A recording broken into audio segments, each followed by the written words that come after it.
नमस्कार, स्वागत छ यहाँहरूलाई नेपाल अनलाइन स्कुलको युट्युब च्यानलमा। आज हामी कक्षा 10 को स्वास्थ्य, जनसङ्ख्या र वातावरण शिक्षा भन्ने जुन विषय छ त्यो विषयभित्र रहेको इकाइ 2 मा पर्ने जनसाङ्ख्यिकी, जनसङ्ख्या परिवर्तन र व्यवस्थापन अन्तर्गत पर्ने नमुना प्रश्नोत्तरहरू र सम्भावित प्रश्न र पुरानो प्रश्नहरूको बारेमा यो भिडियोमा छलफल गर्छौँ र एसईमा विगतमा सोधिएको त्यस्तै गरी एसएलसीमा विगतमा सोधिएको प्रश्नहरूको बारेमा छलफल गर्न गइरहेका छौँ है त यो भिडियोमा। ल तपाईँहरू पनि यो भिडियोमा रहेको जुन अति छोटो प्रश्नोत्तरहरू छ त्यसलाई बुझ्न र लेख्नको लागि तयार भएर बस्नु होला है त। ल अब सुरुमा हामी आज ग्रुप एबाट सुरु गर्दैछौँ। ग्रुप एमा चाहिँ एकदमै छोटो अति छोटो प्रश्नोत्तरहरू रहेको छ र जसमा 1 मार्क्स प्रत्येक प्रश्नको 1 मार्क्स चाहिँ आउँछ है त। तपाईँहरूले यो प्रश्नको उत्तर लेखे बापत 1 मार्क्स प्राप्त गर्नुहुन्छ। ल अब हामी ढिला नगरी प्रश्नतिर जाउँ। हेर्नुहोस् त, पहिलो प्रश्न यहाँ के दिएको छ भन्दाखेरि यदि कुनै एक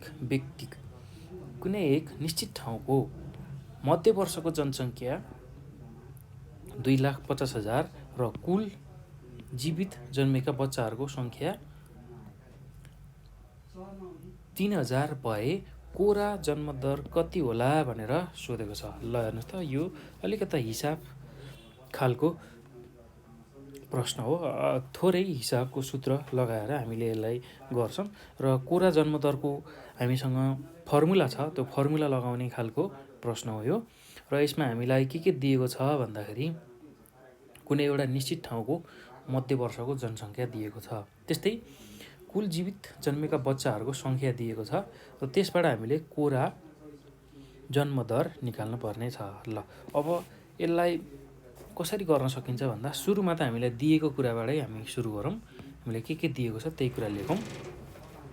ल यसको उत्तरमा लेखौँ त, प्रश्न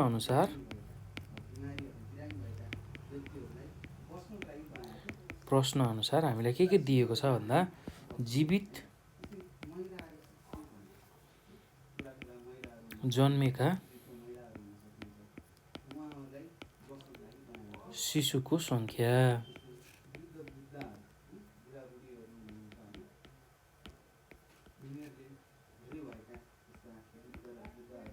3,000। ल त्यस्तै मध्य वर्षको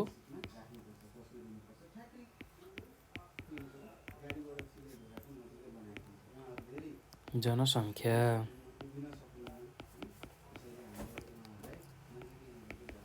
कति दिएको छ 2,50,000। ल अब हामीलाई के सोधेको छ भन्दा कोरा जन्मदर।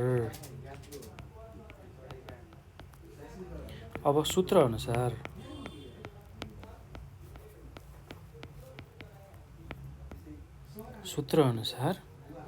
कोरा जन्मदर भनेको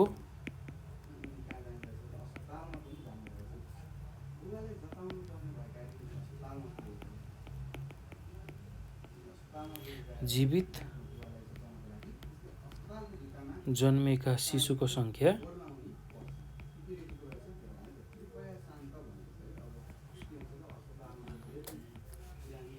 त्यसलाई केले भाग गरियो भने मध्य वर्षको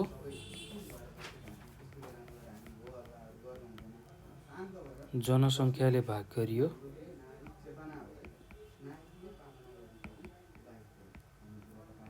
र 1000ले गुणन गरियो भने त्यसले कोरा जन्मदर दिन्छ। ल हेर्नुहोस् त, कोरा जन्मदर निकाल्ने सूत्र के रहेछ भन्दा कोरा जन्मदर भनेको जीवित जन्मेका शिशुको सङ्ख्यालाई मध्य वर्षको जनसङ्ख्याले भाग गरेर 1000ले त्यो आएको जुन भ्यालु छ त्यसलाई 1000ले गुणन गर्ने भने त्यसले कोरा जन्मदरको चाहिँ भ्यालु दिने रहेछ। ल अब जीवित जन्मेका शिशुको सङ्ख्या हामीसँग कति छ 3,000। त्यसलाई केले भाग गर्नु पर्यो? मध्यवर्षको जनसङ्ख्या, जसको कति छ?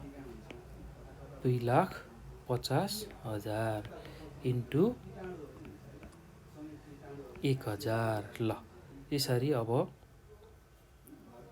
हामीले यसको मान कति हुन्छ भन्दाखेरि यो 4 वटा 0 र यो 4 वटा 0 काट्यो र 300लाई 25ले भाग गर्दाखेरि 12/1000 भनेर लेख्छौँ है त। ल किनभने यसको गणना हजारमा गरिएको भएको हुनाले 12/1000 भनेर लेखिन्छ। त्यो कुरा तपाईँहरूले याद गर्नुलाई है। ल अब उक्त ठाउँको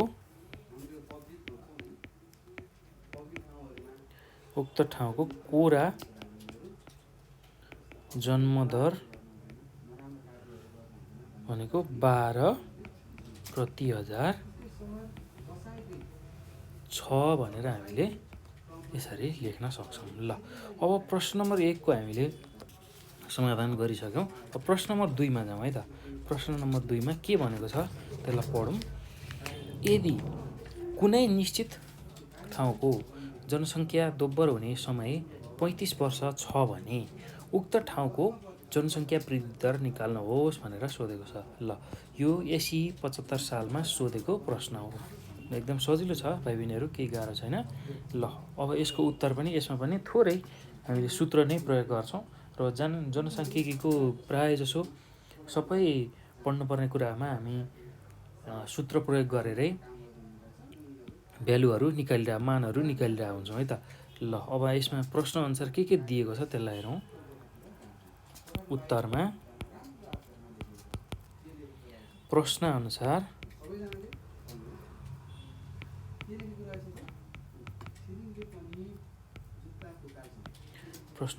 जनसङ्ख्या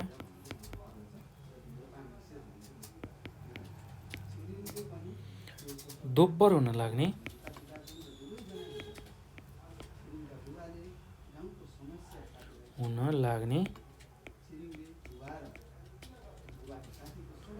समय यो भनेको 35 वर्ष।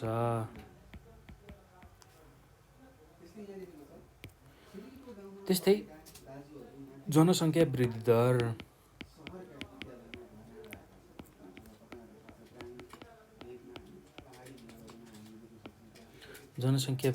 हामीले निकाल्न पर्ने छ। ल अब जनसङ्ख्या वृद्धि दर निकाल्ने हामीसँग एउटा सूत्र छ, त्यही सूत्रको प्रयोग गरौँ है त। सूत्र अनुसार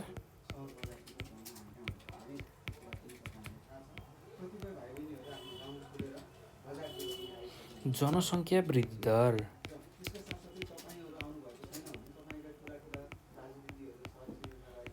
जनसङ्ख्या वृद्धि दर निकाल्न हामीसँग के सूत्र छ भने 70लाई जनसङ्ख्या दोब्बर हुने समयले भाग गरियो भने जनसङ्ख्या वृद्धि दर निक्लिन्छ।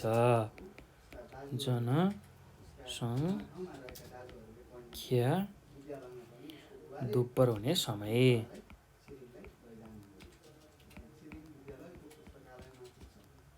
ल यति काम हामीले गर्नु पर्यो। अब हेर्नुहोस् त, यहाँ 70 जस्ताको तस्तै छ, सूत्रअनुसार नै हो र जनसङ्ख्या दोब्बर हुन लाग्ने समय कति छ हाम्रो? 35 वर्ष छ। अब यसबाट कति उत्तर पाउँछौँ भने हामी 70लाई 35ले भाग गर्दाखेरि 2%। ल कति रहेछ जनसङ्ख्या वृद्धि दर भन्दाखेरि 2%। ल एकदम सजिलो छ भाइ बहिनीहरू, केही गाह्रो छैन। अब तेस्रो प्रश्नमा जाउँ हामी। तेस्रो प्रश्नमा के छ भन्दाखेरि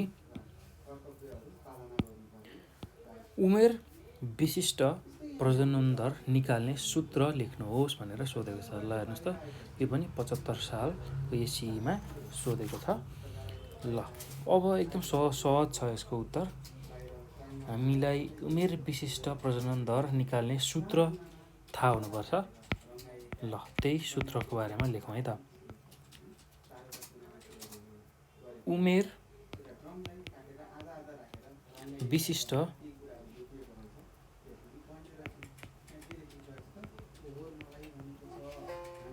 प्रजनन दर। ल उमेर विशिष्ट प्रजनन दर निकाल्न के गर्छौँ, कुन फर्मुला, कुन सूत्र प्रयोग गर्छौँ भन्दाखेरि जीवित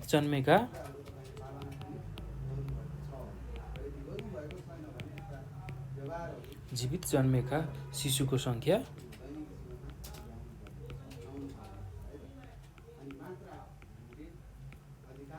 त्यसलाई केले भाग गर्यौँ भने त्यही उमेरका मध्य वर्षको महिलाहरूको सङ्ख्याले भाग गर्यौँ भने र 1000ले गुणन गर्यौँ भने उमेर विशिष्ट प्रजनन दर आउँछ। ल यो कुरा याद गर्नु होला है।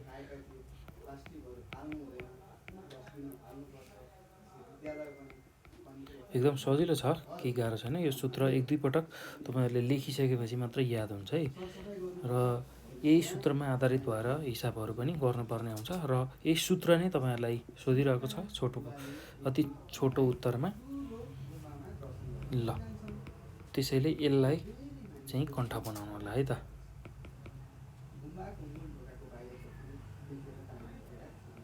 ल उमेर विशिष्ट प्रजनन दर निकाल्ने सूत्र के रहेछ भन्दाखेरि जीवित जन्मेका शिशुको सङ्ख्यालाई त्यही उमेरका मध्य वर्षको महिलाहरूको सङ्ख्याले भाग गरेर 1000ले गुणन गरियो भने उमेर विशिष्ट प्रजनन दर आउने रहेछ। ल अब प्रश्न नम्बर 4 मा जाउँ।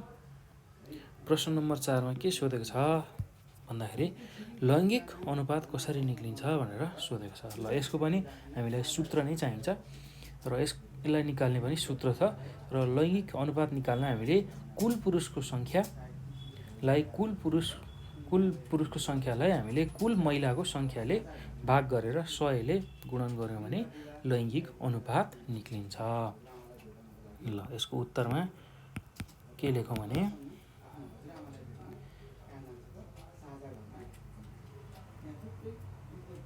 लैङ्गिक अनुपात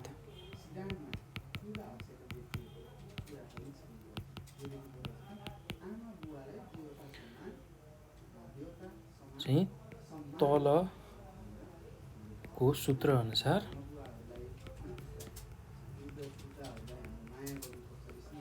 निकालिन्छ भनेर लेख्न सक्छौँ।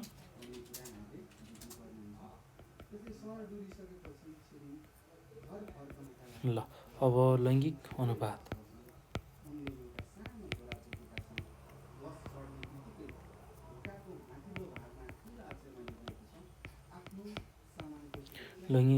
भनेको कुल पुरुषको सङ्ख्यालाई कुल महिलाको सङ्ख्याले भाग गर्नु पर्यो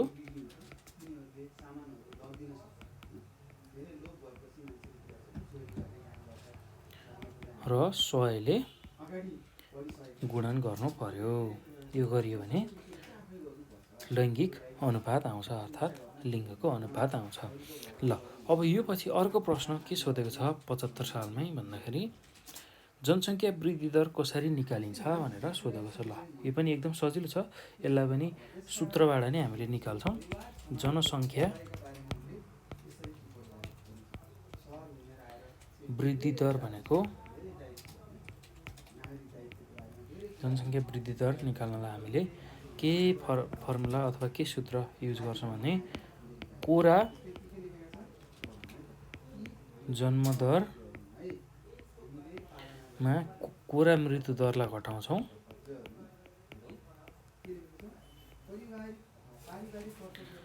र त्यसमा खुद बसाइ सराइ दर जोड्ने अथवा घटाउने गर्न सकिन्छ। खुद बसाइ सराइ दर त्यसलाई चाहिँ 1000ले भाग गरेर हामीले जनसङ्ख्या वृद्धि दर निकाल्न सक्छौँ र यसमा 100ले अझै गुणन गरेपछि चाहिँ जनसङ्ख्या वृद्धि दर आउँछ। ल हेर्नुहोस् त एकदम सहज छ। जनसङ्ख्या वृद्धि दर निकाल्न कोरा जन्मदरबाट कोरा मृत्युदर घटाउने, त्यसमा खुद बसाइसराई दरलाई जोड्ने अथवा घटाउने अवस्था हेरेर र त्यसलाई 1000ले भाग गरेर 100ले गुणन गर्ने हो भने जनसङ्ख्या वृद्धि दर निक्लिन्छ। ल अब अर्को प्रश्नमा जाउँ। अर्को प्रश्नमा के भनेको छ भन्दाखेरि यदि कुनै ठाउँको जनसङ्ख्या वृद्धि दर 2% छ भने जनसङ्ख्या दोब्बर हुन लाग्ने समय निकाल्नुहोस् भनेर सोधेको छ। ल यो पनि एसिईमै सोधेकै प्रश्न हो, एकदम सजिलो छ, गाह्रो केही पनि छैन। ल अब यसमा पनि ठ्याक्कै सूत्र लगाउने बित्तिकै चाहिँ यसको मान आइहाल्छ, भ्यालु आइहाल्छ। ल हेरौँ है त। ल यसको उत्तरमा हामीलाई के दिएको छ भन्दाखेरि प्रश्नानुसार दिएको चिज के छ पहिला त्यसलाई लेखौँ। जनसङ्ख्या वृद्धि दर, जनसङ्ख्या वृद्धि दर, जनसङ्ख्या वृद्धि दर कति छ 2%। त्यस्तै जनसङ्ख्या दोब्बर हुन लाग्ने समय हामीलाई सोधेको छ।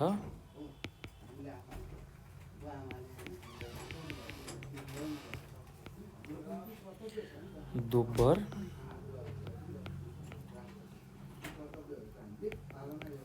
हुन लाग्ने समय यो निकाल्न पर्नेछ र हामीलाई सूत्र के थाहा छ भने सूत्र अनुसार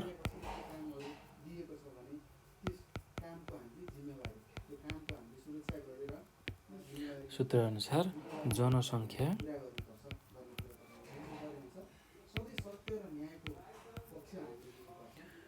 दोब्बर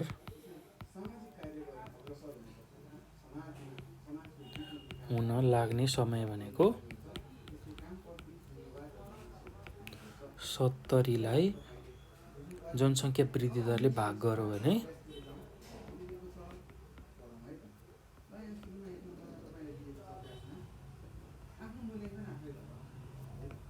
वृद्धि दरले भाग गर्यो भने जनसङ्ख्या दोब्बर हुन लाग्ने समय निक्लिन्छ है त।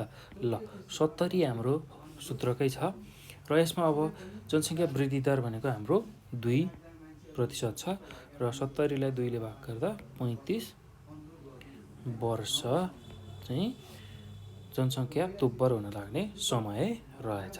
ल एकदम सहज छ, केही गाह्रो छैन। ल यति गरिसकेपछि अब हामी अर्को प्रश्नमा जाउँ। अर्को प्रश्नमा के छ भन्दाखेरि यदि नेपालको कुल जनसङ्ख्या 2,64,94,504 भए नेपालको जनघनत्व कति होला भनेर सोधेको छ। हेर्नुहोस् त, नेपालको जनसङ्ख्या यदि कुल जनसङ्ख्या 2,64,94,504 हुँदाखेरि जनघनत्व कति छ भनेर सोधेको छ। ल यसको लागि पनि सूत्र छ र त्यही सूत्रअनुसार हामीले जनघनत्व निकाल्न सक्छौँ र यो पनि एसिईमा सोधेकै प्रश्न हो। ल अब यसको उत्तरमा हामीले के गर्न सक्छौँ भन्दा प्रश्नानुसार, अब प्रश्नले दिएअनुसार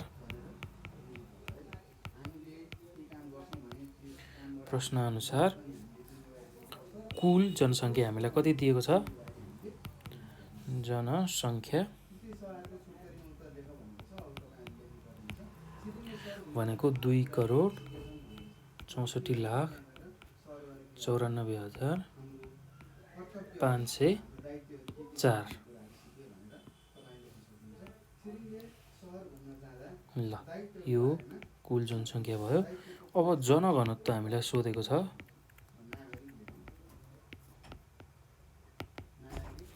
जनघनत्व निकाल्नको लागि हामीसँग सूत्र छ। जनघनत्व भनेको कुल जनसङ्ख्या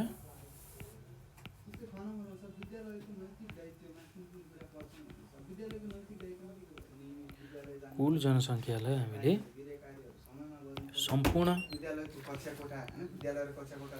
भूभागको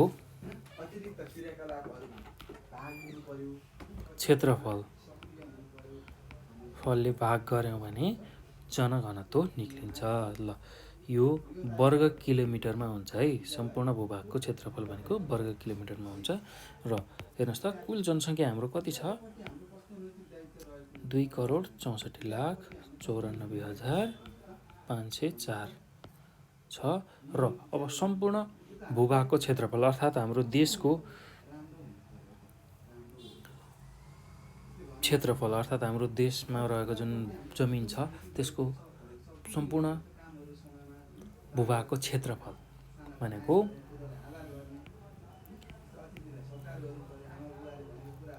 1,47,1,8,1,1,47,181 वर्ग किलोमिटर चाहिँ हाम्रो देशको कुल क्षेत्रफल छ। ल त्यो भयो भने अब जनघनत्व भनेको कति रहेछ भन्दा 180 जना भनेर हामीले लेख्न सक्छौँ है त। ल एकदम सहज छ, सूत्र लगाएपछि आउँछ। र हामीले के चाहिँ याद गर्नु पर्यो भने सम्पूर्ण भूभागको क्षेत्रफल चाहिँ हामीलाई थाहा हुनु पर्यो। हाम्रो देशको भूभागको क्षेत्रफल भनेको 1,47,181 वर्ग किलोमिटर हुन्छ। ल यति कुरा थाहा हुने बित्तिकै जनघनत्व सजिलै निकाल्न सकिन्छ। अब यो पछि हामी अर्को प्रश्नमा जाउँ। एसईमा सोधेको अर्को प्रश्नमा जाउँ। ल 2074 को एसई र 2071 को एसएलसीमा सोधेको प्रश्न के छ भने आश्रित अनुपात निकाल्ने सूत्र लेख्नुहोस् भनेर सोधेको छ। ल एकदम सहज छ यो पनि। आश्रित अनुपात निकाल्ने सूत्र भनेको कसरी निकालिन्छ भन्दा आश्रित अनुपात भनेको आश्रितहरूको सङ्ख्यालाई आर्थिक रूपले सक्रिय जनसङ्ख्याले भाग गरेर 100 ले गुणन गर्यो भने आश्रित अनुपात आउँछ। के गर्नु पर्यो? आश्रित अनुपात निकाल्न आश्रितहरूको सङ्ख्या, अब आश्रितहरूको सङ्ख्यामा बालबालिका र वृद्धहरू पनि पर्छन्। अर्थात् 0 उमेरदेखि 14 वर्षसम्मको बालबालिका र 60 वर्षभन्दा माथिको जनसङ्ख्या, त्यसलाई आश्रित जनसङ्ख्या भन्छौँ। र त्यसलाई आर्थिक रूपले सक्रिय जनसङ्ख्या जुन चाहिँ 15 देखि 49 वर्षसम्मको जनसङ्ख्या हुन्छ त्यसले भाग गरेर 100 ले गुणन गर्यौँ भने आश्रित अनुपात निक्लिन्छ। ल एकदम सजिलो छ, केही गाह्रो छैन। यसको उत्तरमा हामीले के लेख्न सक्छौँ भने आश्रित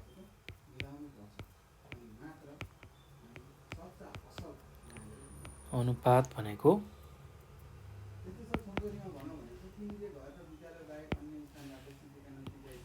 आश्रितहरूको सङ्ख्या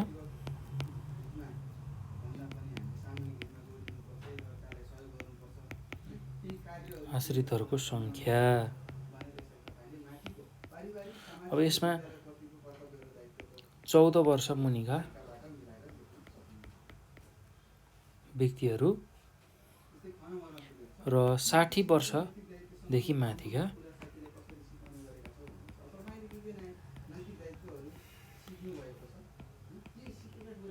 जनसङ्ख्या,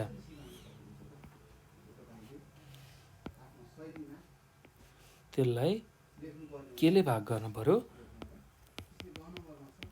आर्थिक रूपले सक्रिय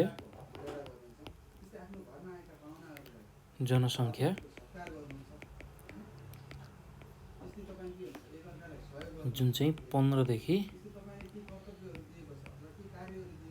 59 वर्षसम्म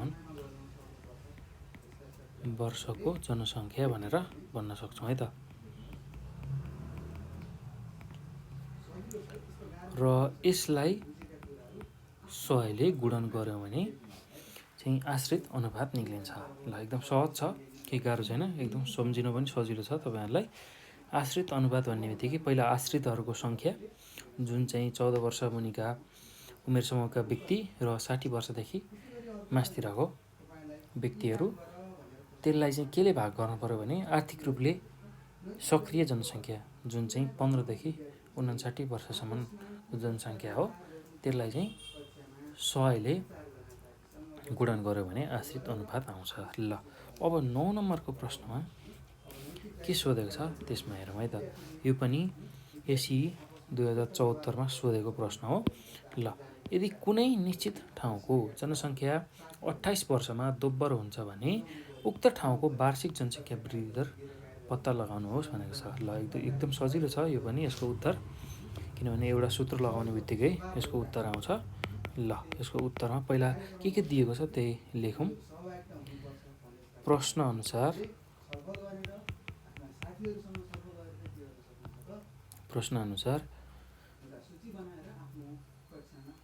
जनसङ्ख्या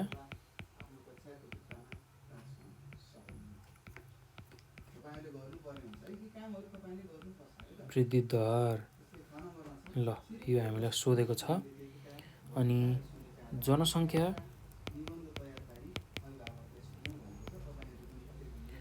दोब्बर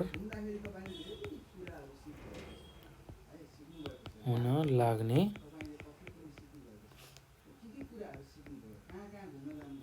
समय भनेको 28 वर्ष। ल अब सूत्र अनुसार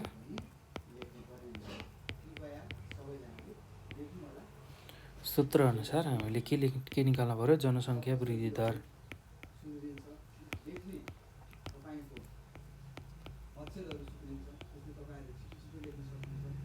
जनसङ्ख्या वृद्धि दर निकाल्न हाम्रो सूत्र भनेको 70लाई केले भाग गर्न पर्यो? जनसङ्ख्या दोब्बर हुने समयले।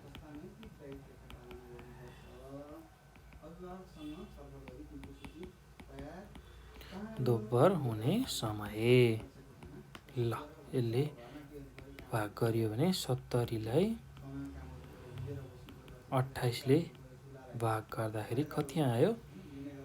2.5% प्रति वर्ष। ल प्रत्येक वर्ष चाहिँ कति प्रतिशतले जनसङ्ख्या वृद्धि दर हुने रहेछ भन्दाखेरि 2.5%ले चाहिँ जनसङ्ख्या वृद्धि हुने रहेछ। ल यति कुरा तपाईँहरूले लेख्नु होला। अब अर्को पनि त्यस्तै खालको प्रश्न छ। ल प्रश्न नम्बर 10मा यदि कुनै ठाउँको वार्षिक जनसङ्ख्या वृद्धि दर 2% छ भने जनसङ्ख्या दोब्बर हुन लाग्ने समय निकाल्नुहोस् भनेर सोधेको छ। ल यो पनि एकदम सहज छ। अब उत्तरमा के लेख्न सक्छौँ? सूत्र अनुसार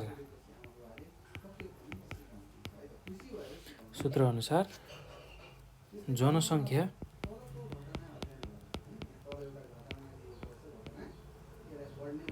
दोब्बर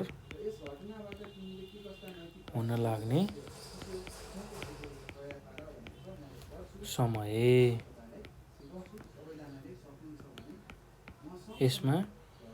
यसको सूत्र भनेको 70लाई जनसङ्ख्या वृद्धि दरले भाग गर्नु पर्यो।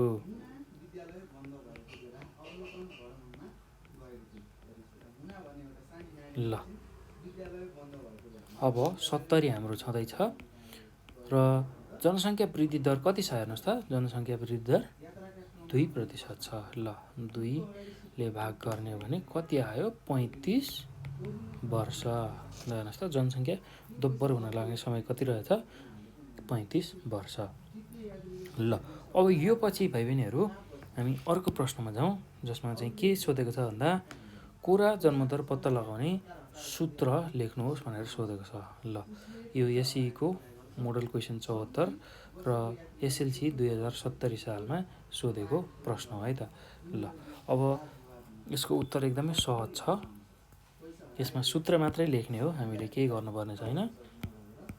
ल अब यसको कोरा जन्मदर भनेको कसरी निकालिन्छ भन्दाखेरि कुनै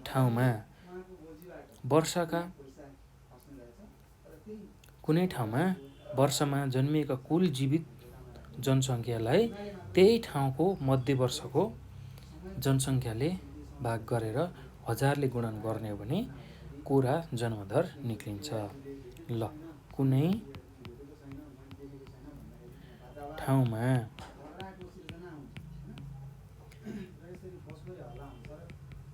वर्षमा जन्मिएका कुल जीवित जनसङ्ख्यालाई के गर्नु पर्यो भन्दाखेरि त्यही ठाउँको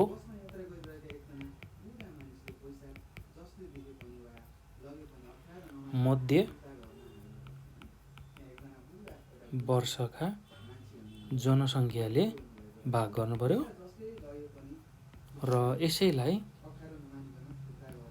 1000 ले गुणन गर्यो भने हाम्रो कोरा जन्मदर निक्लिन्छ। ल यति कुरा तपाईहरुले याद गर्नुभयो है त। सजिलो छ। कुनै ठाउँमा वर्षमा जन्मिएका कुल जीवित जनसङ्ख्या र त्यही ठाउँको मध्य वर्षको जनसङ्ख्याले त्यसलाई भाग गरेर 1000 ले गुणन गर्यो भने कोरा जन्मदर निक्लिन्छ। ल अब त्यस्तै गरी अर्को प्रश्नमा जाउँ। अर्को प्रश्नमा के सोधेको छ भन्दा उमेर विशिष्ट प्रजनन दर पत्ता लगाउने सूत्र लेख्नुहोस् भनेको छ। ल यो 2072 सालको एसएलसीमा सोधेको प्रश्न हो। एकदम सजिलो छ यसको पनि उत्तर। ल यसको उत्तरमा के लेख्न सकिन्छ भने उमेर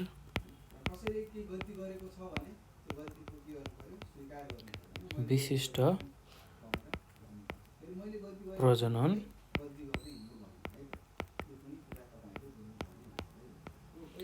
दर निकाल्ने सूत्र भनेको जीवित जन्मेका शिशुको संख्यालाई त्यही उमेरका मध्य वर्षको महिलाहरूको संख्याले भाग गरेर 1000 ले गुणन गर्ने। अर्थात् ल हेर्नुस् त जीवित जन्मेका शिशुको संख्या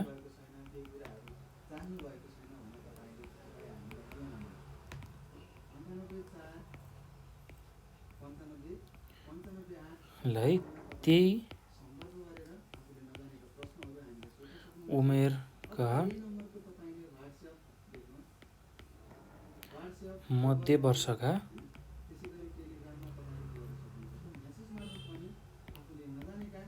महिलाहरूको संख्या। ल यसलाई चाहिँ के गर्नु पर्यो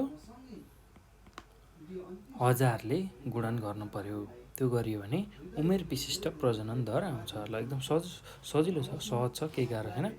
उमेर विशिष्ट प्रजनन दरको सूत्र लेख्नु पर्यो भने जीवित जन्मेका शिशुको संख्या त्यसलाई चाहिँ के गर्नु पर्यो त्यही उमेरका मध्य वर्षका महिलाहरूको संख्याले भाग गरेर 1000 ले गुणन गर्नु पर्यो। ल एकदम सहज छ, केही गाह्रो छैन। अब यो पछि हामी अर्को प्रश्नमा जाउँ। एसएलसी 2072 मा सोधेको लिङ्ग अनुपात निकाल्ने सूत्र के हो भनेर सोधेको छ। ल लिङ्ग अनुपात निकाल्ने सूत्र भनेको लिङ्ग अनुपात निकाल्ने सूत्रमा चाहिँ कुल पुरुषको संख्या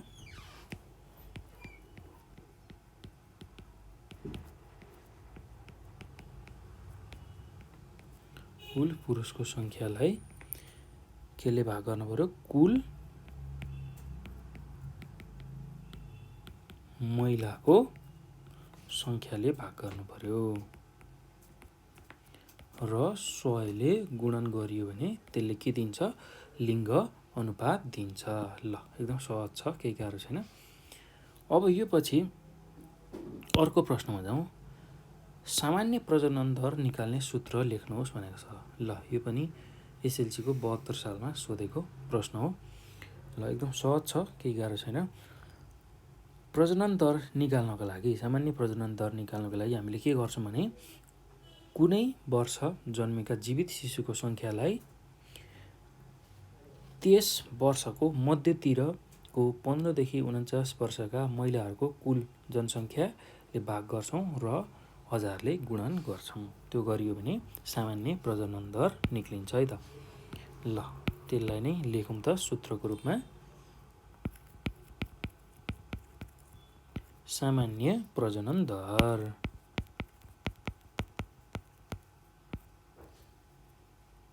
ल यसमा के छ भने कुनै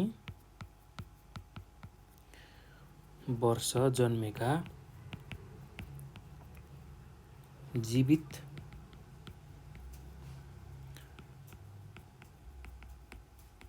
शिशुको सङ्ख्या त्यसैलाई केले भाग गर्नु पर्यो भन्दाखेरि त्यस वर्षको मध्यतिर 15 देखि 59 वर्षका महिलाको कुल सङ्ख्या अथवा कुल जनसङ्ख्या यसले भाग गर्नु पर्यो र 1000 ले गुणन गर्नु पर्यो। त्यो गर्यो भने सामान्य प्रजनन दर आउँछ है त। अब अर्को प्रश्नमा जाउँ। ल जनसङ्ख्या दोब्बर हुन लाग्ने समयको सूत्र लेख्नुहोस् भनेको छ। जनसङ्ख्या दोब्बर हुन लाग्ने ल एकदमै सहज छ यो त, केही गाह्रो छैन। हामीले माथि पनि प्रयोग गर्दै आएका थियौँ। ल जनसङ्ख्या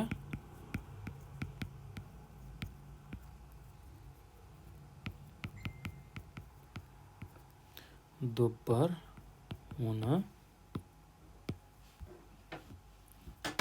लाग्ने समय भनेको 70 लाई केले भाग गर्नु पर्यो जनसङ्ख्या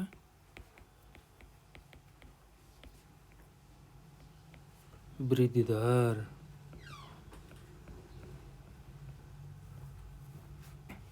ले भाग गरियो भने चाहिँ के आउँछ जनसङ्ख्या दोब्बर हुन लाग्ने समय आउँछ। ल अब अर्को प्रश्नमा जाउँ। अर्को प्रश्नमा के सोधेको छ भन्दा जनसङ्ख्या नियन्त्रण गर्ने कुनै एक प्राकृतिक तत्त्व कुन हो भनेर सोधेको छ। ल यो चाहिँ कहिले आएको प्रश्न भन्दा एसएलसीकै 2072 सालमा सोधेको प्रश्न हो। ल अब जनसङ्ख्या नियन्त्रण गर्ने कुनै एक प्राकृतिक तत्त्व भनेको मृत्यु नै हो। ल त्यही कुरा हामीले लेख्नु पर्यो है त। यसको उत्तरमा जनसङ्ख्या नियन्त्रण गर्ने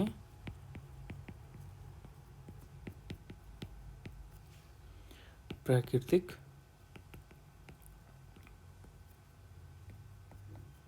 तत्त्व मृत्यु हो। ल त्यति कुरा तपाईँहरूले लेख्नु होला है त। अब यो पछि हामी अर्को प्रश्नमा जाउँ।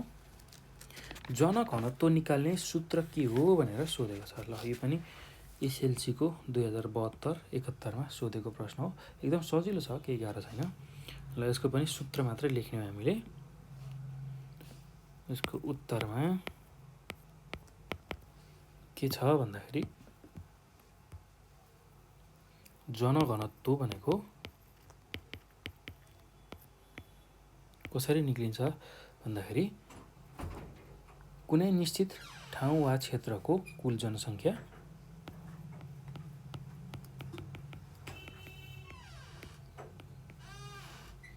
कुनै निश्चित ठाउँ वा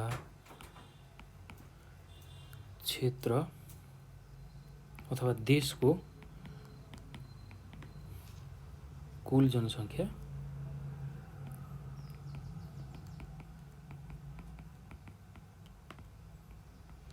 त्यसलाई केले भाग गर्नु पर्यो भन्दाखेरि त्यसलाई सम्पूर्ण भूभागको क्षेत्रफल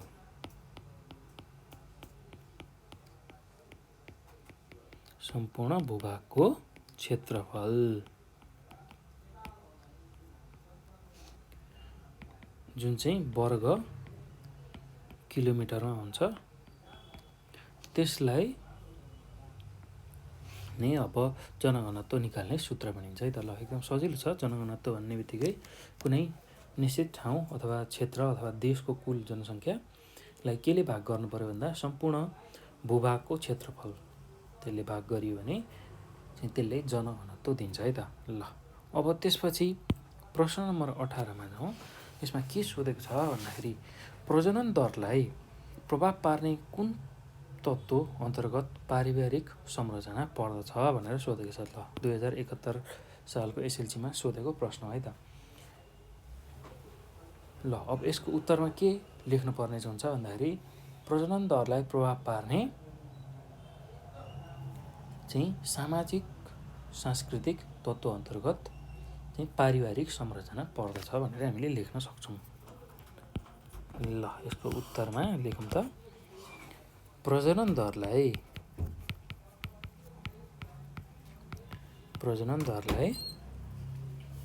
प्रभाव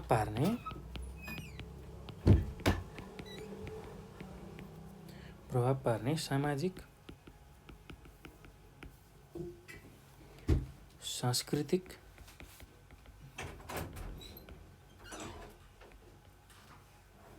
तत्त्व अन्तर्गत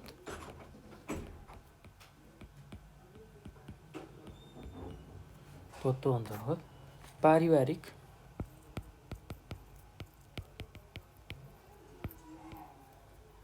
संरचना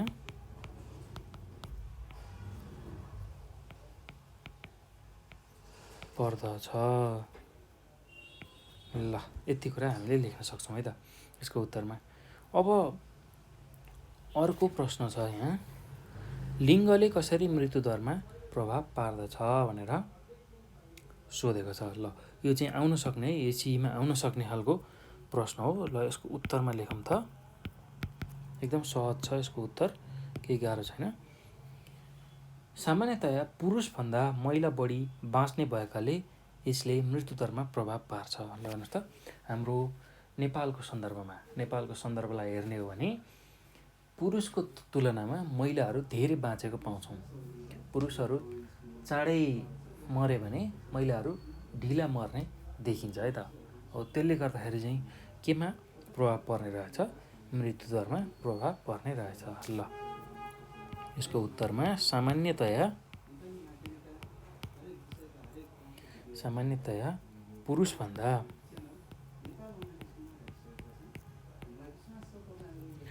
पुरुषभन्दा महिला बढी बाँच्ने भएकाले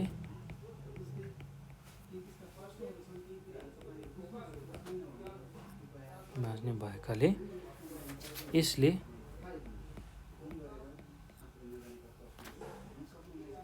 मृत्युदरमा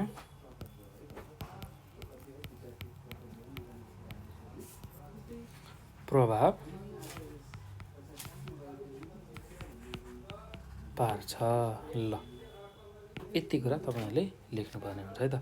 अब अर्को प्रश्नमा जाउँ। अर्को प्रश्नमा के छ भन्दाखेरि जनसङ्ख्या वृद्धि दर गणना गर्दा समावेश गरिने तर जनसङ्ख्याको प्राकृतिक वृद्धि दर गणना गर्दा समावेश नगरिने जनसाङ्ख्यिक तत्त्व कुन हो भनेर सोधेको छ। ल हेर्नुहोस् त, जनसङ्ख्या वृद्धि दर गणना गर्दा चाहिँ समावेश गरिने तर जनसङ्ख्याको प्राकृतिक वृद्धि दर गणना गर्दा समावेश नगरिने जनसाङ्ख्यिक तत्त्व कुन हो भनेर सोधेको छ। ल त्यो तत्त्व भनेको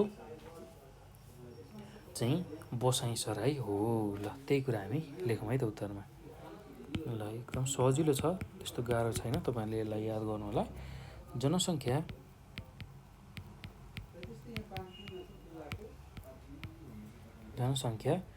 वृद्धि दर गणना गर्दा समावेश गरिने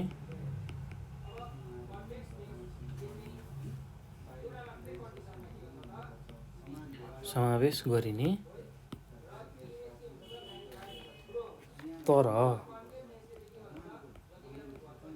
जनसङ्ख्याको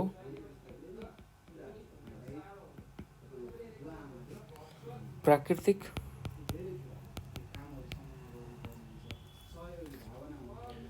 दर गणना गर्दा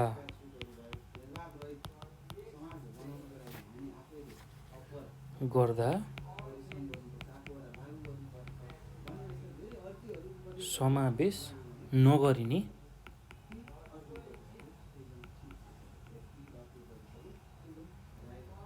जनसाङ्ख्यिक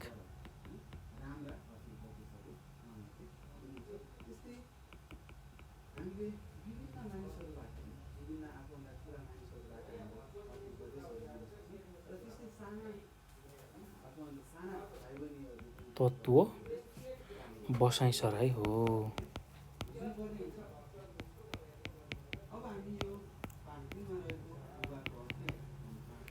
ल यति कुरा तपाईँहरूले लेख्नु होला है त।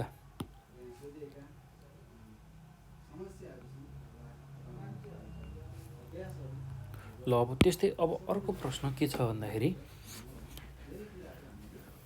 2071 सालमा सोधेको प्रश्न 300 वर्ग किलोमिटर क्षेत्रको कुनै एउटा प्रदेशमा जम्मा 24,000 मानिस बसोबास गर्छन् भने त्यहाँको जनघनत्व कति हुन्छ भनेर सोधेको छ। ल अब जनघनत्व निकाल्ने सूत्र हामी लेखिसकेका छौँ। कुनै निश्चित ठाउँको अथवा क्षेत्रको कुल जनसङ्ख्यालाई केले भाग गर्नु पर्यो? सम्पूर्ण भूभागको क्षेत्रफलले, अर्थात् त्यो भूभागको क्षेत्रफलले भाग गरियो भने त्यसले जनघनत्व दिन्छ। ल हेर्नुहोस् त, अब जनघनत्व निकाल्नको लागि के सूत्र प्रयोग गरिन्छ भन्दा जनसङ्ख्यालाई क्षेत्रफलले भाग गर्नु पर्यो। ल जनसङ्ख्या हाम्रो कति छ अहिले भन्दाखेरि 24,000 दिएको छ र त्यसलाई क्षेत्रफल भनेको 300 वर्ग किलोमिटर छ र यसलाई भाग गर्दाखेरि कति आउँछ भने यसको उत्तर 80 जना प्रति वर्ग किमी।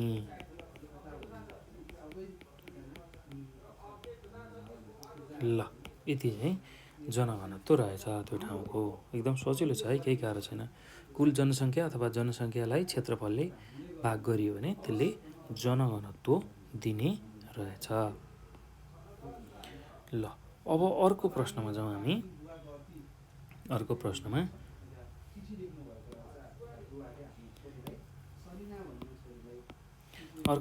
के छ भने कुल प्रजनन दर कुन एकाइमा नापिन्छ भनेर सोधेको छ। ल 2071 सालमा सोधेको प्रश्न छ।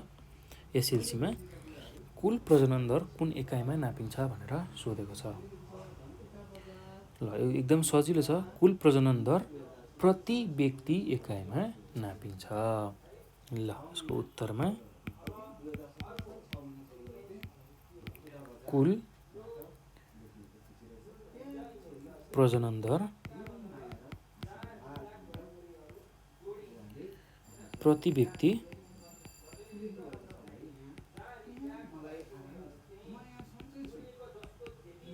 एकाइमा नापिन्छ। ल यति कुरा तपाईँहरूले लेख्नु होला। अब यो पछि हामी अर्को प्रश्नमा जाउँ। अर्को प्रश्नमा के छ हेर्नुहोस् त। आफ्ना सन्तानलाई जीवन बिमाको रूपमा लिने धारणा प्रजननमा प्रभाव पार्ने कुन तत्त्व अन्तर्गत पर्दछ भनेर सोधेको छ। ल एकदम सजिलो छ। आफ्ना सन्तानलाई जीवन बिमाका रूपमा लिने धारणा प्रजननमा प्रभाव पार्ने आर्थिक तत्त्व अन्तर्गत पर्दछ भनेर लेख्न सक्छौँ है त। ल यसको उत्तरमा आर्थिक तत्त्व। आफ्ना सन्तानलाई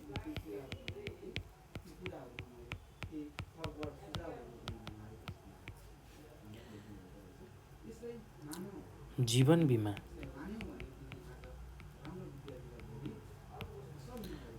बिमाका रूपमा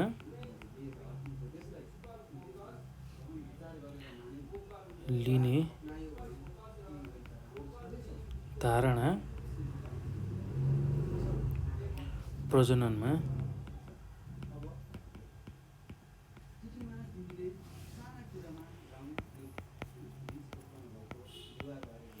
प्रभाव पार्ने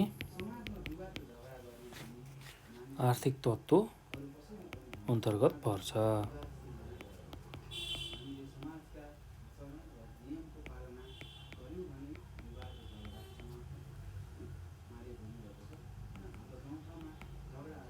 ल यति कुरा हामीले लेख्नु पर्यो है त। अब अर्को प्रश्नमा जाउँ। अर्को प्रश्नमा के छ भने सक्रिय जनसङ्ख्याको उमेर समूह लेख्नुहोस् भनेर सोधेको छ। ल यो चाहिँ 2070 सालको एसएलसीमा सोधेको प्रश्न हो। सक्रिय जनसङ्ख्याको उमेर समूह लेख्नुहोस् भनेको छ। ल अब सक्रिय जनसङ्ख्याको उमेर समूह भनेको 15 देखि 59 वर्ष हो। ल यही कुरा हामीले उत्तरमा लेखौँ है त। उत्तरमा सक्रिय जनसङ्ख्याको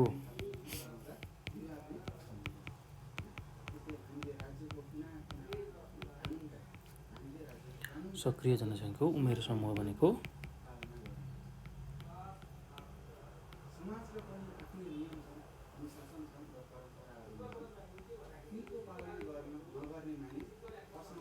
देखि 59 वर्ष हो। ल अब अर्को प्रश्न के छ भने अर्को प्रश्नमा जाउँ। कुनै ठाउँको वार्षिक जनसङ्ख्या वृद्धि दर 1.4% छ भने उक्त ठाउँमा कति वर्षमा जनसङ्ख्या दोब्बर होला भनेर सोधेको छ। ल अब एकदम सजिलो छ।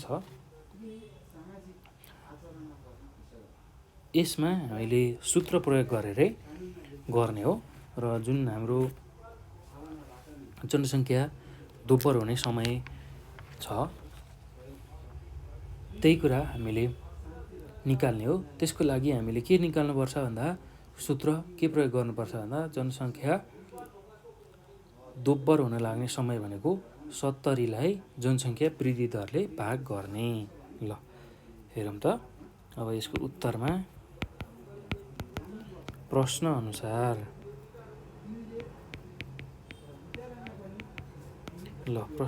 के दिएको छ भन्दाखेरि जनसङ्ख्या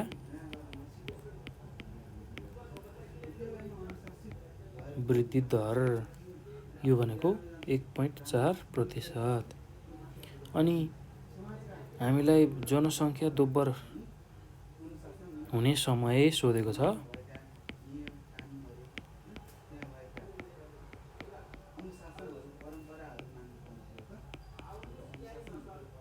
ल यो सोधेको हो। अब यसलाई निकाल्ने सूत्र भनेको जनसङ्ख्या सूत्र अनुसार लेखौँ।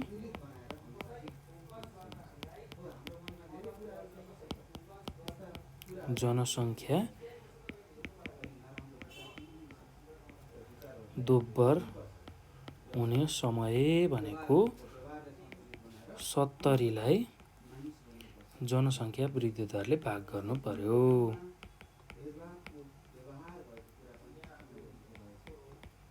ल अब 70 जस्ताको तस्तै छ। लाई 1.4%ले भाग गर्दाखेरि हाम्रो उत्तर कति आउँछ भन्दाखेरि 50 वर्ष। ल यसरी चाहिँ हामीले जनसङ्ख्या दोब्बर हुन लाग्ने समय निकाल्न सक्छौँ है त। ल एकदम सजिलो छ भाइ बहिनीहरू, केही गाह्रो छैन। ल अब भाइ बहिनीहरू योभन्दा पछाडिका बाँकी रहेका प्रश्नहरू हामी अर्को भिडियोमा लिएर आउँछौँ र त्यो भिडियोलाई पनि हेर्नु होला। त्यसमा पनि एसईमै सोधेका प्रश्नहरू हामी गर्नेछौँ र सोध्न सक्ने खालका प्रश्नहरू हामी त्यसमा हेर्नेछौँ है त। ल त्यो तपाईँहरूले अर्को भिडियोमा हेर्न सक्नुहुन्छ। ल भाइ बहिनीहरू अब यो भिडियो हेरिसकेपछि आफ्नो साथीहरूलाई यसको बारेमा जानकारी दिनुहोला, सेयर गर्नुहोला र नेपाल अनलाइन स्कुलको युट्युब च्यानललाई पनि सब्सक्राइब गर्नुहोला। त्यस्तै गरी तपाईँहरूलाई कुनै समस्या पर्यो, पढ्दाखेरि जिज्ञासा लाग्यो भने तपाईँहरूले नेपाल अनलाइन स्कुलको नम्बर 9849595895 यो नम्बरमा कल गरेर हामीलाई आफ्नो जिज्ञासा समस्या राख्न सक्नुहुन्छ। त्यसै गरी भाइबर वाट्सएपमा पनि हामीसँग कनेक्ट भएर आफ्नो जिज्ञासा समस्याहरू राख्न सक्नुहुन्छ है त। र त्यसको समाधान हामी तपाईँहरूमाझ लिएर आउनेछौँ। र योभन्दा पछाडिको यसको दोस्रो खण्ड पनि तपाईँहरूले हेर्नुहोला, त्यो पनि एकदम सहज छ। र यो भिडियो हेर्नुभएकोमा यहाँहरूलाई धेरै धेरै धन्यवाद।